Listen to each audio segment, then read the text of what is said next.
L'idée, c'est de redire ce que nous avons dit très clairement à plusieurs reprises ici. Ce n'est pas un budget qui nous convient, hein, pour les raisons que nous avons déjà dénoncées, sur un budget qui ne va pas dans le sens du monde économique, des acteurs économiques, avec une surtaxe d'impôt sur les sociétés à plus de 8 milliards aujourd'hui, la suppression de la baisse de la CVAE, et puis beaucoup de dispositions que nous avions votées ici qui ne sont pas reprises dans l'écriture du 49.3, sans parler des collectivités, où là, le Sénat a réussi à faire entendre sa voix, mais pour nous, c'est un budget qui n'est pas satisfaisant, pour la France, pour le pouvoir d'achat des Français, et nous redirons ce que nous avons à plusieurs reprises, ici même au Sénat, rappelé, c'est-à-dire que nous voulions un budget, certes, mais un budget qui soit utile pour la France et les Français. Dire qu'on veut en finir, c'est un fait, mais le problème, c'est qu'un budget, ça donne le ton,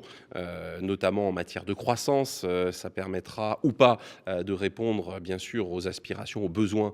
des Françaises et des Français sur tous les sujets, sur tous les pans de la vie quotidienne. Et c'est surtout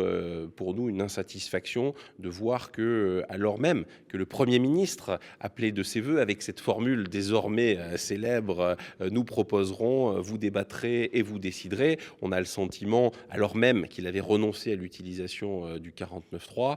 que le travail du Sénat n'a pas été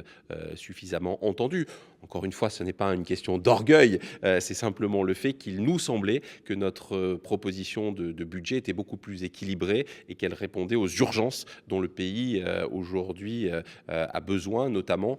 en matière de soutien, encore une fois, à l'économie, au territoire, aux collectivités, et puis bien sûr au budget des ménages.